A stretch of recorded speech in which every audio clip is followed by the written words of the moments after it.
ಕಥೆಯನ್ನು ಕೂಡ ನಾವು ಓದಿರ್ತೀವಿ. ಕೃಷ್ಣ ಕಾಡಿನಲ್ಲಿ ವಿರಾಮದಲ್ಲಿದ್ದಾಗ ಆತನ ಕಾಲಿನ ಹೆಬ್ಬೆರಳಿಗೆ ಒಂದು ಪಕ್ಷಿ ಅನ್ನುವಂಥ ರೀತಿಯಲ್ಲಿ ಬೇಡ ಒಂದು ಬಾಣವನ್ನು ಬಿಡ್ತಾನೆ. ಆ ಮೂಲಕ ಆತ ತನ್ನ ಅವತಾರವನ್ನು ಕೊನೆಗೊಳಿಸ್ತಾನೆ ಅನ್ನುವಂಥದ್ದನ್ನು ನಾವು ಪುರಾಣಗಳಲ್ಲಿ ಕೇಳಿದ್ದೀವಿ. ಇಲ್ಲಿ ರೈಲ್ವೆ ಸ್ಟೇಷನನ್ನು ತೋರಿಸಲಾಯಿತು. 692 ಕೋಟಿ ರೂಪಾಯಿ ವೆಚ್ಚದಲ್ಲಿ ಆ ರೈಲ್ವೆ ಸ್ಟೇಷನನ್ನು ಅದ್ಭುತವಾಗಿ ನವೀಕರಣ ಮಾಡಲಾಗ್ತಾ ಇದೆ. ಅಯೋಧ್ಯ ಜಂಕ್ಷನ್ ಇದ್ದದ್ದು ಅಯೋಧ್ಯ ಧಾಮ ಆಗುತ್ತೆ. ನಾಡಿದ್ದು 30ನೇ ತಾರೀಕು ಪ್ರಧಾನಿ ನರೇಂದ್ರ ಮೋದಿ ಅವರು ಅದನ್ನು ಉದ್ಘಾಟಿಸಲಿದ್ದಾರೆ. ದೇಶದ ಮೂಲೆ ಮೂಲೆಗಳಿಂದ 1,000 ರೈಲು ಭಕ್ತರನ್ನು ಕರ್ಕೊಂಡು ಅಲ್ಲಿಗೆ ಬರುತ್ತೆ. 1,000 ರೈಲು. ನೀವೊಂದು ಅಂದಾಜು ಮಾಡಿ, 700 ಕೋಟಿಯಷ್ಟು ಖರ್ಚು ಮಾಡ್ತಾ ಇದ್ದಾರೆ ಅಂತಂದರೆ ಎಷ್ಟು ಭವ್ಯವಾಗಿರ್ಬೋದು, ಎಷ್ಟು ಅಗಾಧವಾಗಿರ್ಬೋದು, ಎಷ್ಟು ದೊಡ್ಡದಾಗಿರ್ಬೋದು. ಜೊತೆಗೆ ಅಲ್ಲೊಂದು ಏರ್ಪೋರ್ಟ್ ರೆಡಿ ಆಗ್ತಾ ಇದೆ. 900 ಎಕರೆಯಲ್ಲಿ ರೆಡಿ ಆಗ್ತಾ ಇದೆ ಅಯೋಧ್ಯೆಯಲ್ಲಿ. ಮತ್ತು ಒಟ್ಟು 200 ವಿವಿಧ ಕಾಮಗಾರಿಗಳು. ಅದು ಒಂದು ರೀತಿಯಲ್ಲಿ ನೀವಲ್ಲಿ ನೋಡಿದಾಗ ಒಂದು ಸಣ್ಣ ಹಳ್ಳಿ ಅದು. ಈಗ ಅದು ಯಾವ ರೀತಿ ಅಭಿವೃದ್ಧಿ ಆಗ್ತಾ ಇದೆ ಅಂತಂದರೆ 200 ಹೊಸ ಯೋಜನೆಗಳನ್ನು ಅಭಿವೃದ್ಧಿಪಡಿಸಲಾಗ್ತಾ ಇದೆ. ಏರ್ಪೋರ್ಟ್ ಆಗ್ತಾ ಇದೆ. ಏರ್ಪೋರ್ಟ್ನಲ್ಲಿ ಮೊದಲಿಗೆ ದೆಹಲಿಯಿಂದ ವಿಮಾನ ಬರುತ್ತೆ. ಕೇವಲ 60 ಜನ ಇರುವಂಥ ವಿಮಾನ ಮಾತ್ರ ಮೊದಲಿಗೆ ಬರುತ್ತೆ. ಆಮೇಲೆ ಜಾಸ್ತಿ ಆಗುತ್ತೆ ಬೇರೆ ಬೇರೆ ಪ್ರದೇಶಗಳಿಂದ. ಏರ್ಪೋರ್ಟು ಅದಾದ ನಂತರ ರೈಲ್ವೆ ನಿಲ್ದಾಣಕ್ಕೆ ನಿಮ್ಗೆ ಗೊತ್ತಲ್ಲ, ನಾಡಿದ್ದು 543 ಲೋಕಸಭಾ ಕ್ಷೇತ್ರದಿಂದ 5,000 ಅಂತೇಳಿದ್ರೆ 27 ಲಕ್ಷ ಜನ ಒಂದೇ ಸಲಕ್ಕೆ ಬರೋಕ್ಕಾಗೋದಿಲ್ಲ. ಎಲ್ಲ ವ್ಯವಸ್ಥೆಗಳನ್ನು ಅಲ್ಲಿ ಮಾಡಲಾಗಿದೆ. 3 ಪಥಗಳನ್ನು ಮಾಡಲಾಗಿದೆ. ಎಲ್ಲವನ್ನು ನೀವು ಕಣ್ತುಂಬಿಕೊಳ್ಬೋದು. ಇದರ ಪ್ರತಿಯೊಂದು ದೃಶ್ಯಗಳನ್ನು ಕೂಡ ನಾವು ನಿಮಗೆ ಹೇಳ್ತಾ ಹೋಗ್ತೀವಿ, ತೋರಿಸ್ತಾ ಹೋಗ್ತೀವಿ. ಪ್ರತಿದಿನ ಅಯೋಧ್ಯೆಯಲ್ಲಿ ಏನಾಗ್ತಾ ಇದೆ ಅನ್ನೋದನ್ನು ಕರ್ನಾಟಕ ಪ್ರೈಮ್ ಟೈಮ್ನಲ್ಲಿ ಮತ್ತು ರಿಪಬ್ಲಿಕ್ ಕನ್ನಡದಲ್ಲಿ ನೀವು ನಿರಂತರವಾಗಿ ನೋಡ್ಬೋದು. 30ನೇ ತಾರೀಕು ಅದು Ayodhya junction railway station Ayodhya Dham ಆಗಿ ಮರುನಾಮಕರಣವಾಗುತ್ತೆ. ನರೇಂದ್ರ ಮೋದಿಯವರು ಆ ಮರುನಾಮಕರಣವನ್ನು ಮಾಡ್ತಾರೆ. ಈ ನಡುವೆ 22ನೇ ತಾರೀಕು ಯಾರೆಲ್ಲ ಬರ್ತಾರೆ, ಯಾರೆಲ್ಲ ಬರೋದಿಲ್ಲ, ಯಾರೆಲ್ಲ ಬರ್ತಾರೆ, ಎಲ್ಲರಿಗೂ ಆಸೆ ಇದೆ ರೀ. ಆಂತರಿಕವಾಗಿ ಎಲ್ಲರಿಗೂ ಆಸೆ ಇದೆ ಅಯೋಧ್ಯೆಯ ಶ್ರೀರಾಮಚಂದ್ರನ ಮಂದಿರ ಉದ್ಘಾಟನೆಗೆ ಹೋಗಬೇಕು ಅಂತೇಳಿ. ಆದರೆ 2024 ನಂತರ ಅಂದರೆ 2024ರಲ್ಲಿ ಚುನಾವಣೆ ಇದೆ. ಆ ಕಾರಣಕ್ಕಾಗಿ ಕೆಲವರು ಹಿಂದೇಟು ಹಾಕ್ತಾ ಇದ್ದಾರೆ.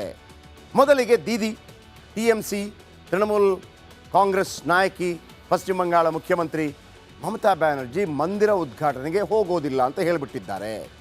ತಾನು ಹೋಗಬೇಕೋ ಅಥವಾ ಯಾರಾದರೂ ಸಬಾರ್ಡಿನೇಟ್ಸ್ ಅವರನ್ನು ಕಳಿಸ್ಬೇಕೋ, ಬೇರೊಬ್ಬ ನಾಯಕರನ್ನು ನಾನು ಹೋಗೋದಿಲ್ಲ ಆದರೆ ಬೇರೊಬ್ಬರನ್ನು ಕಳಿಸ್ಬೇಕು. ಯಾಕೆ ಅಂತಂದರೆ ನೀವು ಪಶ್ಚಿಮ ಬಂಗಾಳ ಎಷ್ಟೇ ಹೇಳಿ, ಅಲ್ಲಿ ಮುಸ್ಲಿಮರು ಅವರಿಗೆ 30%, 23% ವೋಟ್ ಶೇರ್ ಎಲ್ಲ ಇರ್ಬೋದು. ಆದರೆ ಪಶ್ಚಿಮ ಬಂಗಾಳದಲ್ಲೂ ಕೂಡ ಅತ್ಯದ್ಭುತವಾಗಿ ಈ ದೇವಿ ಆರಾಧನೆ ಇದೆಯಲ್ಲ, ಕಾಳಿ ದೇವಿ ಆರಾಧನೆ.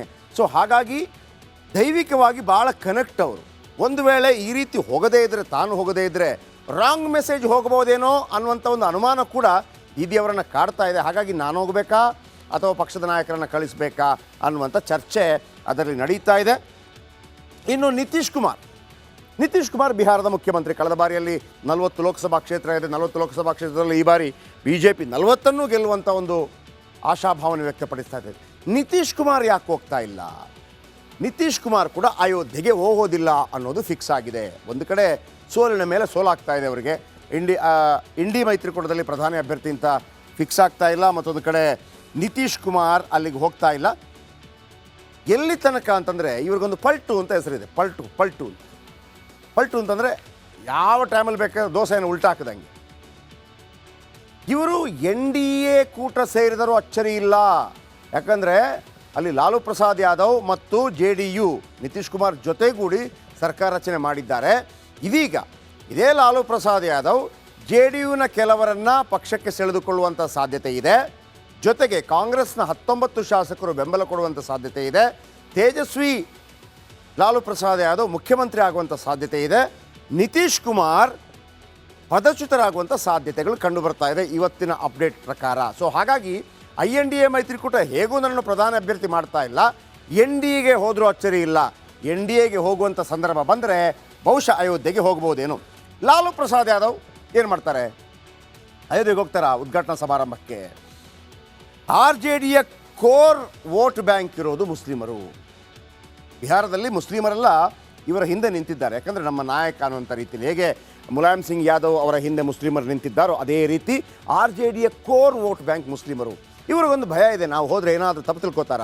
2019 ಚುನಾವಣೆಯಲ್ಲಿ ಒಬ್ಬ RJD ಅಭ್ಯರ್ಥಿ ಗೆದ್ದಿರಲಿಲ್ಲ, ಒಬ್ಬರೂ ಇಲ್ಲ. ಹಾಗಾಗಿ ಈ ಬಾರಿ ಅದೇ ಮರುಕಳಿಸಿದ್ರೆ ಹೆಂಗೆ? 2024ರಲ್ಲಿ ಲಾಲು ಪ್ರಸಾದ್ ಯಾದವ್ ಯಾವುದೇ ರಿಸ್ಕ್ ತೆಗೆದುಕೊಳ್ತಾ ಇಲ್ಲ.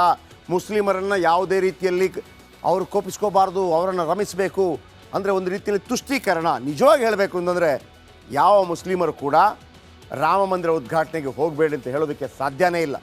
ನಮ್ಮಲ್ಲೆಲ್ಲ ತಪ್ಪು ಭಾವನೆಗಳನ್ನು ಹೇಳಲಾಗಿದೆ. ಯಾಕಂದರೆ ಯಾವ ರೀತಿ ಅದನ್ನು ಒಡೆದಾಕಿದ್ರು ಮತ್ತೊಂದು ಅನ್ನುವಂಥದ್ದು.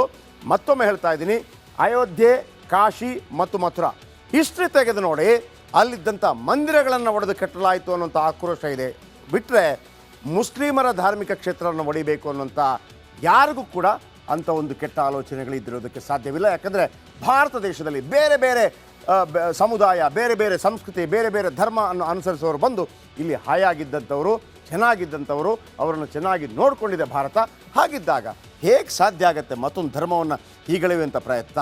ಆದರೆ ಯಾವಾಗ ಅಟ್ಯಾಕ್ ಆಯಿತು, ಯಾವಾಗ ರಾಮ ಮಂದಿರವನ್ನು ಏನು ಧ್ವಂಸ ಮಾಡಿ ಕಟ್ಟಲಾಯಿತು, ಯಾವ ರೀತಿ ಸೋಮನಾಥ ಮಂದಿರವನ್ನು ಕಟ್ಟಲಾಯಿತು, ಯಾವ ರೀತಿ ಕಾಶಿಯನ್ನು ಒಡೆಯಲಾಯಿತು, ಯಾವ ರೀತಿ ಮಥುರಾವನ್ನು ಒಡೆಯಲಾಯಿತು, ಅದು ಮಾತ್ರ ಇರುವಂಥದ್ದು. ಅಶೋಕ್ ಸಿಂಘಾಲ್ ಕೂಡ ಅದನ್ನು ಹೇಳಿದ್ದು. ಹಲವಾರು ದೇವಸ್ಥಾನಗಳು ಹೊಡೆದಿರ್ಬೋದು, ಬಿಟ್ಟಾಕಿ ಏನು ಮಾಡೋಕ್ಕಾಗಲ್ಲ, ಈ 3 ದೇವಸ್ಥಾನ ಕೊಡಿ ಅಂತೇಳಿ. ಬಹುಶಃ ಗೊತ್ತಿಲ್ಲ ಅದು ತನ್ನಿಂದ ತಾನೇ ಆಗ್ತಾ ಇದೆಯೋ ಅಥವಾ ದೈವ ಸಂಕಲ್ಪವೋ ಗೊತ್ತಿಲ್ಲ. ಮುಸ್ಲಿಮರಿಗಾಗಿ ರಾಮನಿಗೆ ಕೈ ಕೊಡೋದಕ್ಕೆ ಲಾಲು ಪ್ರಸಾದ್ ಯಾದವ್ ಸಿದ್ಧತೆಯನ್ನು ಮಾಡಿಕೊಂಡಿದ್ದಾರೆ. ಇನ್ನು ಸೀತಾರಾಮ್ ಯೆಚೂರಿ, ಭಾಳ ದೊಡ್ಡ ಎಡಪಕ್ಷದ ನಾಯಕ ಸೀತಾರಾಮ್ ಯೆಚೂರಿ ಆಲ್ರೆಡಿ ಹೇಳಿದ್ದಾರೆ, ನಾನು ಹೋಗೋದೇ ಇಲ್ಲ ಅಂಥೇಳಿ. ಈಗಾಗಲೇ ಮಂದಿರಕ್ಕೆ ಹೋಗಲ್ಲ ಅಂತ ಯೆಚೂರಿ ಅವರು ಹೇಳಿದ್ದಾರೆ. ಕೇರಳ ದಲ್ಲಿ ಕೂಡ ಮುಸ್ಲಿಮರ ವೋಟ್ ಕೈ ತಪ್ಪಬಹುದು ಅನ್ನುವಂಥ ಒಂದು ಭಯ, ಮುಸ್ಲಿಂ ಮತಗಳು ಕೈ ತಪ್ಪುತ್ತೆ ಅನ್ನುವಂಥ ಭಯದಲ್ಲಿದ್ದಾರೆ ಯೆಚೂರಿ. ಸೊ ಹಾಗಾಗಿ ಹೋಗ್ತಾ ಇಲ್ಲ. ಎಲ್ಲರಿಗೂ ಮನಸ್ಸಿರ್ಬೋದು ಹೋಗಬೇಕು ಅಂತ ಹೇಳಿ. ಇನ್ನು ಕೆಲವರು ಬೇರೆ ಬೇರೆ ಕಾರಣಗಳನ್ನ ಹೇಳ್ತಾರೆ. ಈಗ ಹೇಳ್ತೀನಿ, ಸೋನಿಯಾ ಗಾಂಧಿ ಏನು ಮಾಡ್ತಾರೆ? ಸೋನಿಯಾ ಗಾಂಧಿ ಹೋಗ್ತಾರಾ, ಹೋಗೋದಿಲ್ವಾ? ಸೋನಿಯಾ ಗಾಂಧಿಗೆ ಈಗಾಗಲೇ ಆಮಂತ್ರಣ ಸಿಕ್ಕಿದೆ. ಕೆಲವರ ಶರದ್ ಪವಾರ್ ಹೇಳ್ತಾ ಇದ್ದಾರೆ ನನಗೆ ಆಮಂತ್ರಣ ಸಿಕ್ಕಿಲ್ಲ ಅಂತೇಳಿ. ಬಟ್ ಸೋನಿಯಾ ಗಾಂಧಿ ಹಾಗಲ್ಲ, ಆಮಂತ್ರಣ ಸಿಕ್ಕಿದೆ, ಅವ್ರಿಗೆ ಸಿಕ್ಕಿದೆ, ಮಲ್ಲಿಕಾರ್ಜುನ ಖರ್ಗೆ ಅವ್ರಿಗೆ ಸಿಕ್ಕಿದೆ, ಅಧೀರ್ ರಂಜನ್ ಚೌಧರಿಗೆ ಸಿಕ್ಕಿದೆ.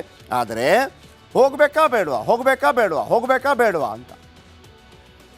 ಹೋಗಿಲ್ಲ ಅಂತಂದರೆ ಹಿಂದೂಗಳು ಕೋಪಿಸ್ಕೊಂಡ್ರೆ ಕಾಂಗ್ರೆಸ್ಗೆ ಹಿಂದೂಗಳು ಕೂಡ ಓಟ್ ಹಾಕ್ತಾರಲ್ವಾ? ರಾಮನ ಮೇಲೆ ಅವರಿಗೂ ಪ್ರೀತಿ ಇದೆಯಲ್ವಾ?